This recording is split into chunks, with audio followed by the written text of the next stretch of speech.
ये सरेस्तवा जो अब आ रहे हैं, हालांकि एक तरफ हमने अपने दिमाग की गणना के लिए जो पैसे इकट्ठा किए और अपने खातों में डाले वे परियोजना के लिए ठीक हैं, लेकिन फिर भी मैंने कहा कि जो किस्तें और भुगतान आएंगे वे बेकार नहीं जाएंगे, और ये पैसे जो अब आ रहे हैं उपकरण की खरीद पर जा रहे हैं, और ये काफ़ी गंभीर है, जैसा कि हम अच्छी तरह से जानते हैं। मैंने आज वास्तव में सचमुच गंभीर उपकरणों के लिए कई बिल पर हस्ताक्षर किए हैं जो हमें अनुमति देते हैं और उत्पादन की लागत को कम करना, उच्च प्रदर्शन वाला उपकरण जो पहले से ही विशेषीकृत है। यदि पहले सामान्य उपकरण पर ध्यान केंद्रित किया जाता था जिस पर सब कुछ किया जा सकता था, तो अब विशेषीकृत उपकरण है। अब हमारे पास एक कर्मचारी यात्रा पर है और हम एक्सरे मशीन खरीदने की संभावना का अध्ययन कर रहे हैं ताकि हम प्रिंटेड फ्लॉक्स की टोमोग्राफी भी कर सकें। यह संभवतः हमारे काम को अधिक प्रभावी बनाएगा। यह सब किस लिए है? देखिए, यहाँ बीजीए पैकेज हैं, सूक्ष्म चिप्स हैं, मान लीजिए इसके किनारों पर पिन है। प्रतिरोधक भी इसी तरह की संरचना में होते हैं, उनके किनारों पर उनके कनेक्शन होते हैं, संघटक, और ऐसे जिसे बीजीए पैकेज कहा जाता है, जिन्हें पिन नीचे होते हैं। और जब हम उन्हें बोर्ड पर सोल्डर करते हैं तो हमें नहीं पता होता कि वहाँ गुणवत्ता से सोल्डर हुआ है या नहीं। थोड़ा और ध्यान, और यहाँ तक कि इन प्रकार के भागों के साथ यह जांचना कि वहाँ लीक हैं या कुछ और असंभव है। इसके लिए बाज़ारों की आवश्यकता है। इसलिए सभी गंभीर उत्पाद, सभी गंभीर कंपनियाँ हमेशा टोमोग्राफी, एक्सरे नियंत्रण और टोमोग्राफी की जांच करती हैं। और यह व्यापार योजना में नहीं था। ठीक उसी तरह व्यापार योजना में उच्च दबाव मशीन भी नहीं थी। उच्च दबाव मशीन क्या है? ये एक ऑटोमैट है जो, कैसे कहें, सभी ने स्व टैपिंग स्क्रू देखे हैं, है ना? सभी ड्राइवर उन्हें बहुत पसंद करते हैं। ये स्क्रू जो लगातार पकड़े जाते हैं, इन्हें उच्च दबाव की मशीनों पर बनाया जाता है। और हमारे नागरिक, रूसी नागरिक, जिन्हें इन्हीं भागों के लिए सबसे अच्छी तरह से और भी जानते हैं, बोल्ट और अन्य उत्पाद, लेकिन कुछ अधिक गंभीर हैं। उच्च दबाव मशीन पहले यह जर्मनी द्वारा प्रदान की जाती थी। जब आप इसे लेते हैं तो आप यहाँ एक पूल डालते हैं। पूल में आवश्यक कच्चा माल काटा जाता है और फिर इसे लगाया जाता है। भाग का आकार निर्धारित किया जा रहा है। इस मामले में यह ग्राइंडर मशीन का शाफ्ट है। और अब इसमें क्या करना बाकी है? इसमें केवल शानदार सतहें बनानी बाकी हैं जहाँ बेयरिंग होंगे और जहाँ गियर बैठेंगे। ऑपरेशन कहने के लिए इतने बड़े नहीं हैं। और जब मैंने पिछले बार कहा कि इस तरह के कच्चे माल की प्रक्रिया में 2 मिनट से ज़्यादा नहीं लगता, तो एक टिप्पणी में एक साथी ने लिखा कि वह मिलिंग मशीन पर काम करता है और 2 मिनट केवल भाग को सुरक्षित करने के लिए हैं। साथियों, नहीं, ये एक सामान्य मशीन पर ऐसा है।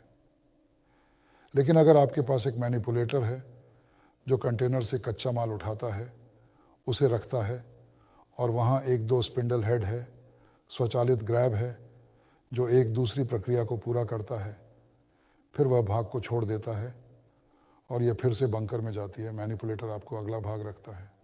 ये एक पूरी तरह से अलग प्रक्रिया है, पूरी तरह से अलग प्रक्रिया। जो मैंने कहा वह कोई गलती नहीं है, ये सच में ऐसा ही है, बिल्कुल वैसा ही है, थोड़ा और। अगर मान लीजिए हम ये देखें कि धागा काटने के लिए कट्टर या हेड का उपयोग करने में कितना समय लगता है, जैसे कि यहाँ चाकू से तुम्हें 3-5 मिनट लगेंगे जबकि हेड से 6 सेकंड, तो हमें इसे कैसे संसाधित करना है? तो ऑपरेशन की लागत कितनी होगी अगर हम उच्च दबाव मशीन के घंटे की गणना करें? उच्च दबाव मशीन का घंटा क्या होता है? तो मशीन के 1 घंटे के काम की लागत क्या है? और तदनुसार जब हम तकनीकी चार्ट बनाते हैं तो हम इसे गणना करते हैं। और यहाँ तक कि जब सीएनसी पर प्रोग्राम लिखा जाता है, हम समय की गणना करते हैं। मशीन हमें पहले से ही समय दे रही है। हम ये देख रहे हैं कि प्रसंस्करण में कितना समय लग रहा है, तैयारी में कितना, और ऑपरेशन बदलने में कितना समय लगता है। इस भाग के लिए मशीन के घंटों की आवश्यकता है। हमारा सबसे बड़ा लक्ष्य ये है कि हम भाग की लागत को कम करें और इसके लिए हमें ऑपरेशन के समय को कम करना होगा। इसके लिए हमें इस उत्पाद के लिए विशेष तकनीकी विधियों का उपयोग करना चाहिए, अन्यथा हम किसी के साथ प्रतिस्पर्धा नहीं कर सकेंगे। और विश्वास करें कि हर एक मिनट, हर एक सेकंड, हर ऑपरेशन में यह बाद में पैसे में बदल जाता है।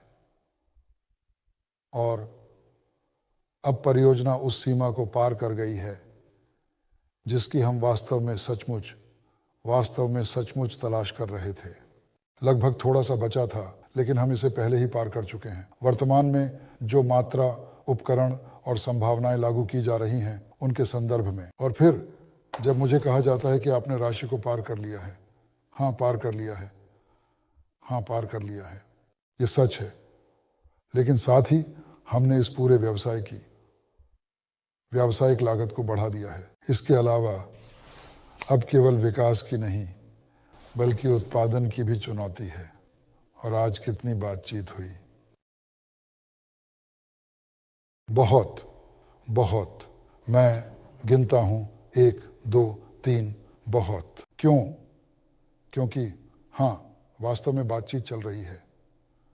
वाणिज्यिक उपयोग और वाणिज्यिक आदेशों के लिए बातचीत चल रही है। कल बातचीत होगी। और 2 रास्ते हैं। कहा जा सकता है बस और कोई पैसे नहीं है, नहीं चाहिए, है ना? या इसके विपरीत, वर्तमान में वे निवेशक जो किस्तों में भुगतान कर रहे हैं, साथियों, हमारे पास अवसर है, चलो हम संभावनाओं को बढ़ाते हैं। यह शब्द माशा द्वारा हमारे KTB के लिए है। ये सभी के लिए बड़ी सफलता देगा। ये सभी के लिए लाभदायक है, बिल्कुल सभी के लिए। विश्वास करें। और जो अवसर अब खुल रहे हैं, वे उन कार्यों के कारण खुले हैं जो हमने पहले किए थे। थोड़ा ये वही मटिल्योक है जिसने बहुत जोरदार और मजबूत धक्का दिया, बहुत गंभीर। BTR, मोटिल्योक हम सदियों तक याद कर सकते हैं। और वैसे जैसे आज हम आए थे, वे कहते हैं यह चीज़ भी हमारे लड़कों को चाहिए। यह भी हुआ।